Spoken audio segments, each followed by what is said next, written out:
Hey, check out the sponsor for the video. Check out the links in the description. Hey guys, I just got my free sample and shaker cup for the Dubby's energy pack drink. So this is me trying it. I just got it from my P.O. box and I'm just gonna try and see how it was. Let's just take a look at what I got, the samples that I got. As you can see, I have the peach, the beach and peach. I have the Dub sludge, the Dragonade, and also Galaxy Grenade. I don't know which one I'm gonna do, and I got the anime cup to like get the package. I'm gonna try it for my afternoon energy boost. Now I'm about to mix my new Dubby pack with Dragonberry. We're gonna see how this tastes.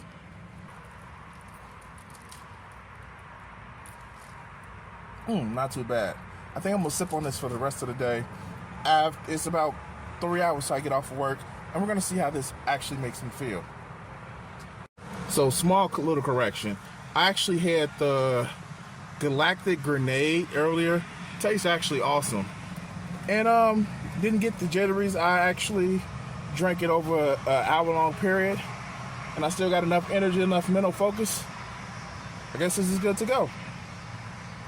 So, YouTube. Oh, yes. Funny you mentioned that, Joe, because I'm looking to retire from my current job as quickly as possible. It's funny because YouTube is a platform where and as the video we're going to go into, it isn't as reliable as a lot of people will think. However,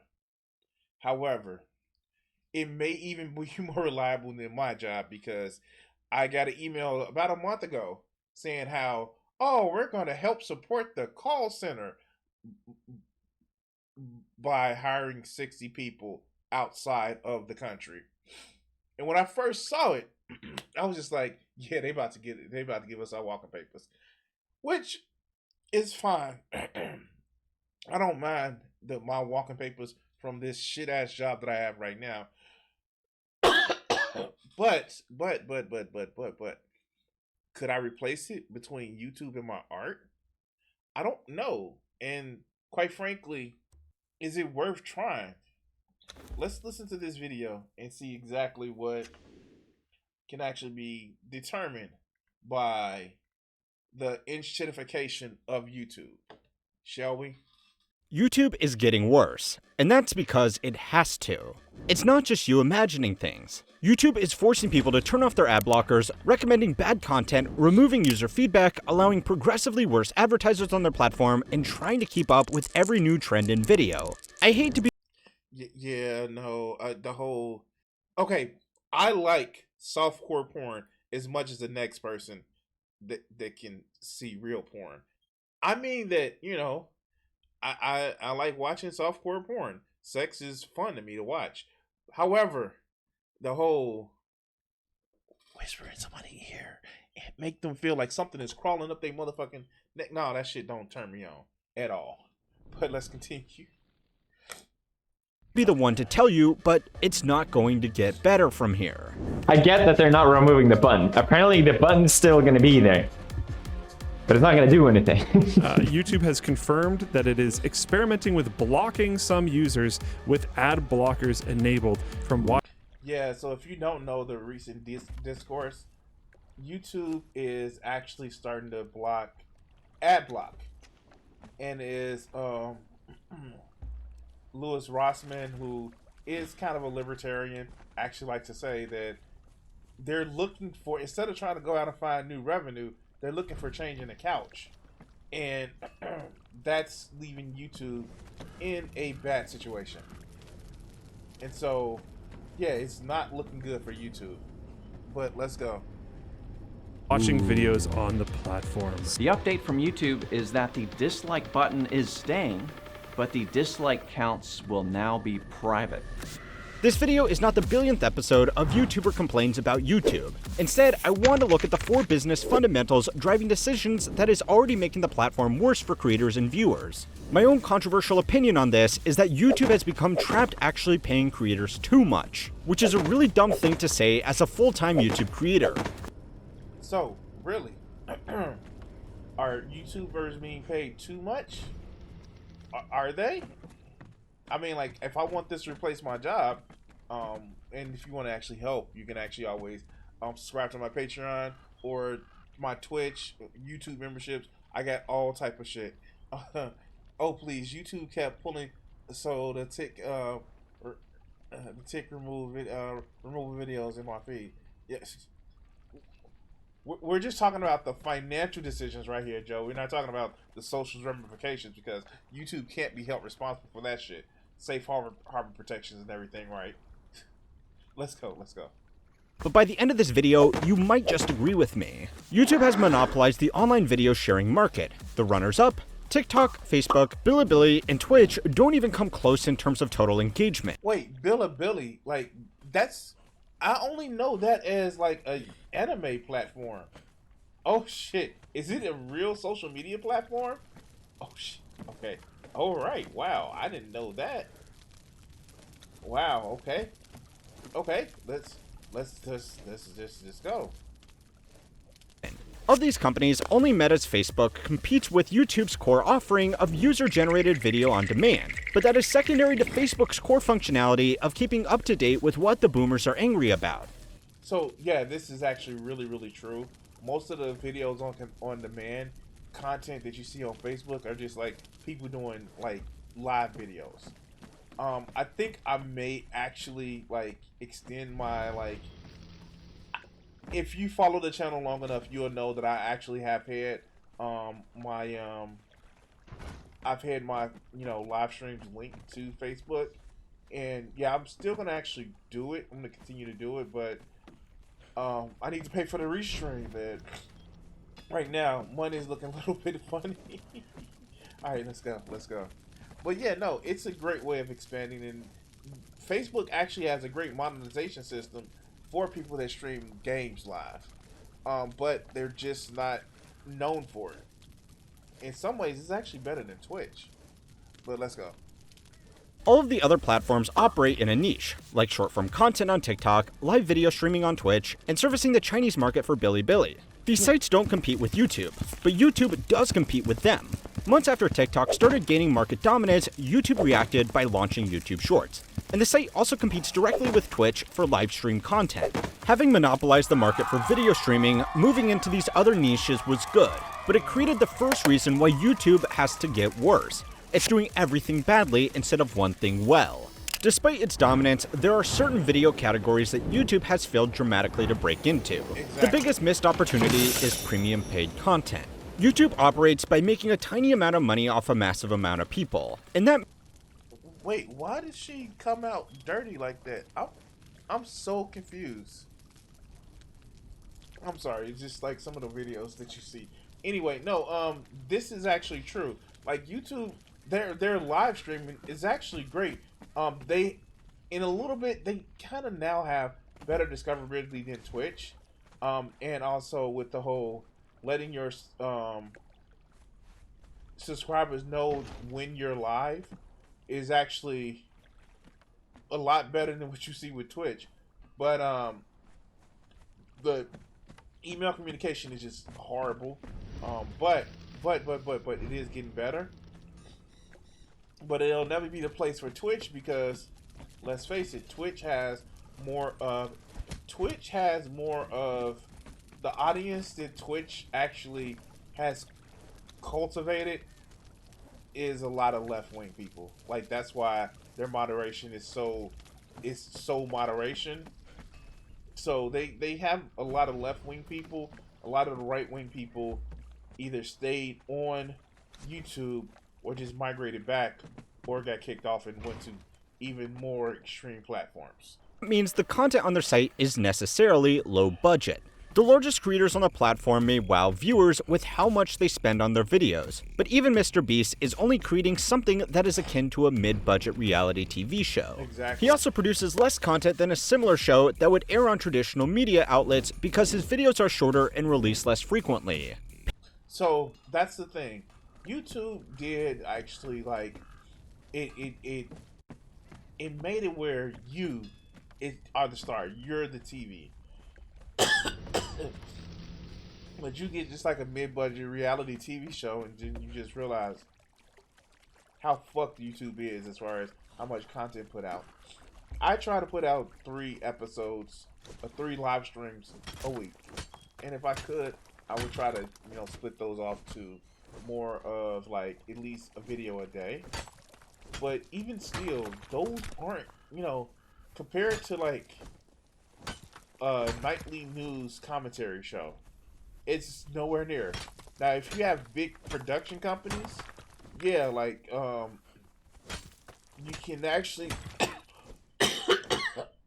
do it a little bit better. But right now, YouTube can't compare to the behemoth that network television is, or even just traditional broadcasters are. But let's continue. Paid subscription streaming services or cable TV stations bring in a lot more money on a per-viewer basis than YouTube because everybody that uses their platform pays for it. A web-based service like Netflix also has an expense advantage over YouTube on their content side. Netflix has to pay more to produce or license its content, where YouTube gets it for free from people uploading to their platform, but in return, Netflix has a more curated library of high-value content.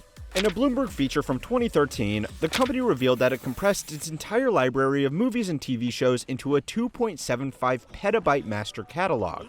That's 2,800 times a terabyte, which is how much storage most high-end personal devices have. Since that report, there's been no reliable updates to the actual size of the Netflix library, but the number of movies and shows offered has actually shrunk since then. Compression has gotten better, and Netflix has not rolled out any new features like higher resolution that would. So that's interesting. Netflix, when they were, we all heard the whole story about Netflix being in financial trouble and shit like that. But how much of it is actually just hype, and how much of it is just like, yeah, we just don't want to pay these motherfuckers. They get rid of a lot of shows where are like a lot of fan favorites. Like, don't get me wrong, like Netflix do be fucking up, but it's just like a lot of it is just like, is it them trying to cut costs, or is it them are really in financial trouble?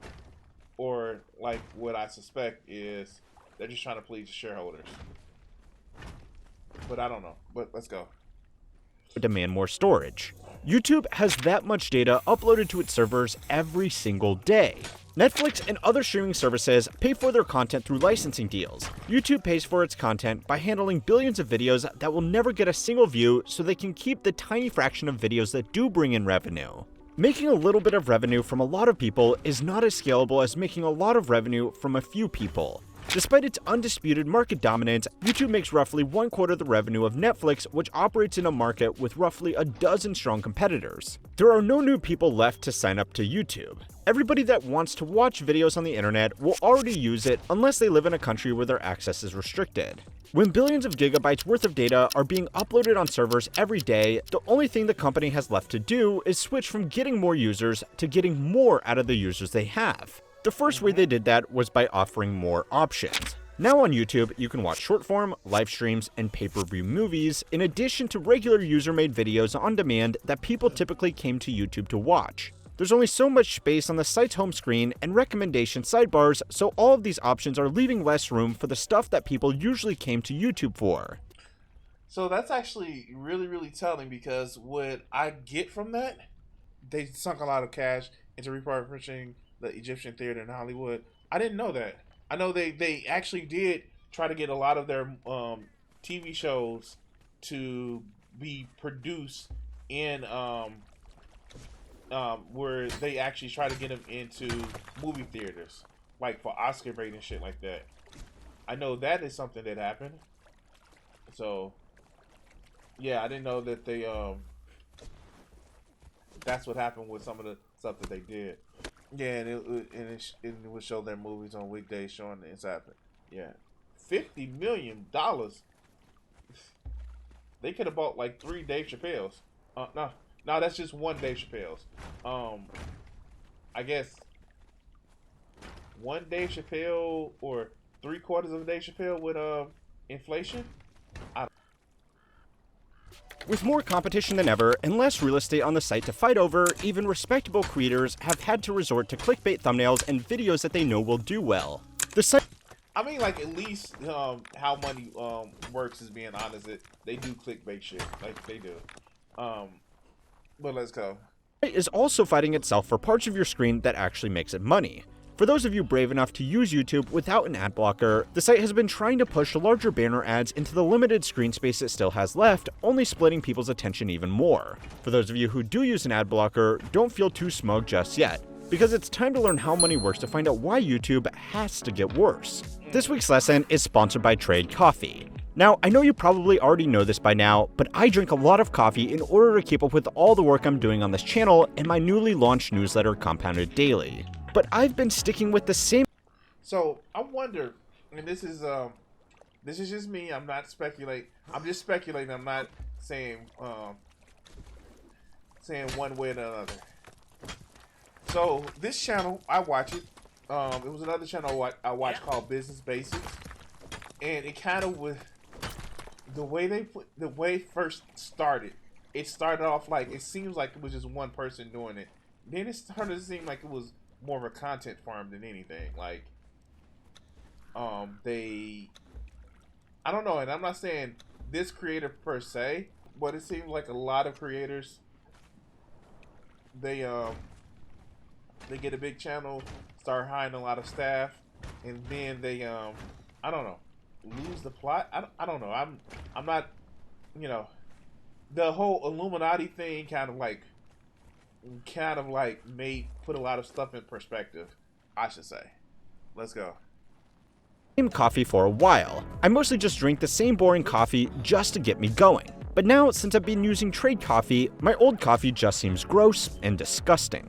Trade Coffee has made coffee exciting again, connecting me with over 450 coffees from over 55 roasters including dark roasts, espressos, blends, and rare roasts. Their matching algorithm curates the perfect coffee match for you based on your taste preferences.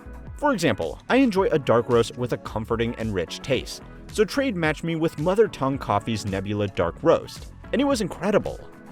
One thing I've learned very quickly is fresh coffee is better coffee, and the coffee will always be shipped within 48 hours of being roasted. Get a free bag of coffee with any subscription. Alright, I'm letting their ad play because, I mean, like, I like their channel and I don't want to, like, seem like I'm just stealing content, but yeah, usually I would skip through this ad.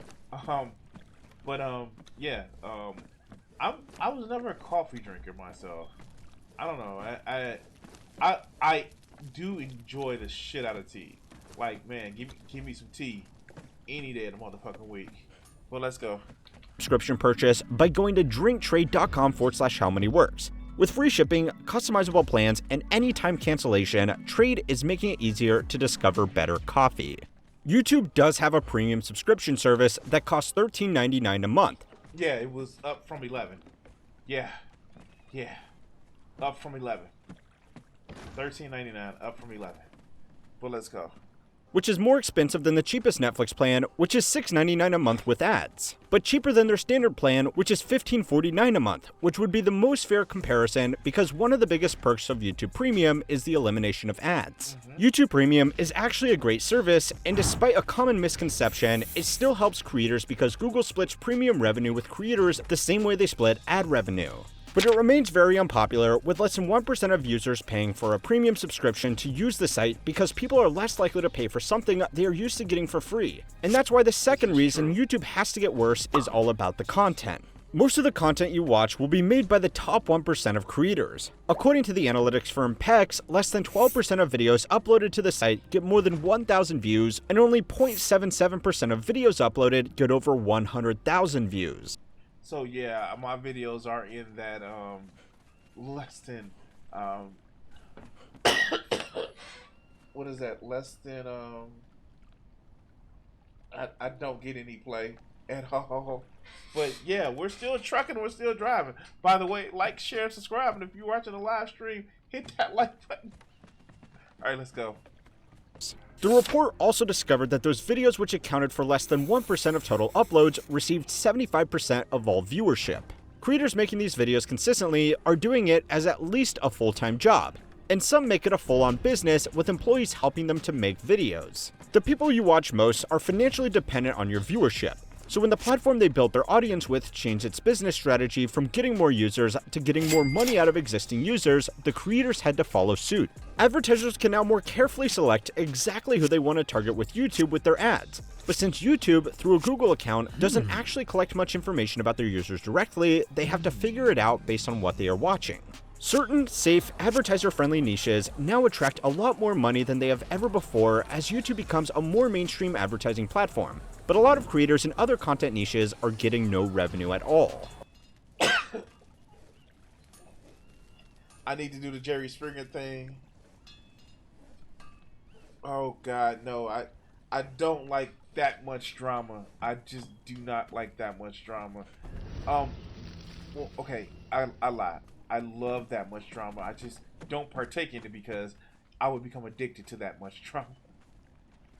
I'm going to be honest. I will become addicted to that much drama. That's just me. But yeah, no, I get it. I get it. But I'd rather do streams where I'm being myself instead of like being like crazy or just being just totally fucking insane. Oh man. You don't have to feel sorry for me, but my other channel, How History Works, does really well, getting about 50,000 views or more per video. But since most of history is pretty dark and advertisers don't want their brand associated with dark content, there is no way that anybody would be able to live on the revenue from that channel. Charlie Munger, the vice chairman of Berkshire Hathaway, said that in business, if you show me the incentive, I will show you the outcome. YouTubers have been incentivized to make safer, longer, more advertiser-friendly content, so they have reacted by doing just that. The channels that do make this kind of content have been greatly rewarded with more lucrative revenue shares and more valuable sponsorship deals. This has enabled top creators to not only make content by hiring bigger teams, but also make content with a larger budget. Whether a bigger budget means better content, I will talk about soon. On the other hand, channels that don't make this kind of content won't make as much money and won't be able to create content as a full-time job. And they certainly won't be able to hire people to help make more videos. So this naturally led to less of the kind of content that YouTube first became famous for. Yeah. Instead of making the risque and unrefined. So, in other words, advertisers wanted to make brand safe content, which people are doing. They're making brand safe content, but in the end, it's just caused YouTube to become more sterilized with, you know, brand safe shit where YouTube was originally content about you and how you wanted to, like, you know, be the star and shit like that. In videos, the creators that drive most of the engagement on the site have been rewarded by making copies of the cheapest programming you would see on television: reality shows, talk shows, and news. Some of this content is very good, and it's— Oh yeah, no, this shit is cheap as hell. I am a cheap bastard. This is effectively a talk show, it's a commentary show, and you're watching me do live streams. Like, yeah, of course, I will agree to that. I don't think I would be able to do big budget shit, even like acting shit, along with working on my job and, you know, supreme editing. Like, I can barely get myself and my editor to in sync to be able to edit properly. There's a video that we did probably about 2 weeks ago that we still haven't put up because that outside of working and taking care of real life, this shit right now don't make as much money. It doesn't make us any money, but we persist because, you know, he wants to help out the channel and I want to leave my job. Well, let's go. It's impressive how far some creators can stretch their budgets, but they still don't have the same resources as a program with dedicated funding. A lot of content has become the worst of both platforms. They have the safe formulaic nature of program television, but without the budget. Ask yourself honestly, if YouTube wasn't right there for free on your computer or in your pocket, how much of the content that you consume would you actually sit down on the couch at the end of the day and watch? If you were brave enough, share your answers in the comments. And don't worry, my feelings won't be hurt if you wouldn't tune in to me weekdays at 6. In addition to pushing content that is easier to run commercial breaks on, YouTube is making it harder to avoid those commercial breaks altogether. Ad blockers are the most cost-effective way to browse the internet ad-free, but most legacy media companies like news publishers have started cracking down on this practice by introducing ad blocker blockers. YouTube, which is owned by one of the biggest tech companies in the world, could easily introduce the same restrictions to increase their revenue per user, but they haven't yet for two reasons. Less people than you would expect are actually using ad blockers. According to multiple surveys run by Business Insider Intelligence, HubSpot, and CNET, only about 40% of internet users are running an ad block extension on their browser. For YouTube, it was easier to simply push more ads to the people that were not using ad blockers. The first reason is that it reduced audience pushback and made it less likely that another competitor would emerge to host the audience that wasn't willing to watch ads. From a commercial perspective, those viewers may have had a negative Look, I have a YouTube Premium. I thought they was about to push an ad. I was like, what the fuck? I have YouTube Premium. All right, let's go. value, but maintaining a monopoly on content meant maintaining a monopoly on an audience as well. The second reason was because of the YouTube ads algorithm. You have all heard of the YouTube algorithm, which decides which thumbnails you are displayed, but you might not know that what ads get shown to you goes through a similar process. YouTube doesn't make money on ads until one of three things happens. The first thing is that you watch an ad for more than 30 seconds. The second is that you watch the entire ad if it is less than 30 seconds long, or the third is if you actually click on the ad. If you skip the ad as soon as you can, YouTube does not charge the advertiser and no money is paid. The YouTube ad algorithm has a very simple objective: maximize revenue. That means it has to show you the ad that is paying the highest rate that is most likely to get you to watch the whole thing all the way through. So if you are wondering why ads have become so obnoxiously attention-grabbing recently, now you know. Oh fuck! I'm glad that I have YouTube Premium. I'm not gonna lie, I have a YouTube Premium for shit like that because I fucking hate ads. I have the one thing that I don't have an ad, like I'm not ad free on, is Hulu. That's because I get the shit for free with my cell phone plan, and I fucking hate ads. I have the Netflix with don't have ads. I have Crunchyroll that don't have ads. And the sad part about it is, if I didn't watch the shit, I would like get rid of it. But I guess let's go. No. Viewers that use ad blockers were a small part of the audience that would make a lot of noise and also be the least likely to engage with ad content in any meaningful way, so there wasn't much of an advantage to banning their use. But now that YouTube is basically unchallenged, it's starting to change that policy by slowly blocking ad blockers in test markets before it rolls it out worldwide. This is all a part of what the science fiction author and journalist Cory Doctorow coined as the enshittification of online platforms in an infamous article he wrote for Wired at the beginning of this year. According to Doctorow, new platforms offer useful products and services at a loss as a way to gain new users. Once users are logged in, the platform then offers access to the user base to suppliers at a loss. And once the suppliers are locked in, the platform shifts surpluses to shareholders. Enshittified platforms, which act as intermediaries like YouTube does between content creators and viewers, can functionally act as both a monopoly on services and a monopsony on customers, as high switching costs prevent either from leaving even when alternatives technically exist. Enshittification has happened to every new technology platform that offered a service that seemed too good to be true, and senior management at YouTube has a fiduciary duty to shareholders to make it happen here too. A controversial solution that is going to win me no friends amongst my fellow content creators is just to pay creators less. Currently, creators that are a part of the YouTube... So this is what's up, Icon? I saw your I actually saw your video. I be trying to catch as many of your videos as you can, man. One day we're gonna have to have you on the channel just to shoot the shit.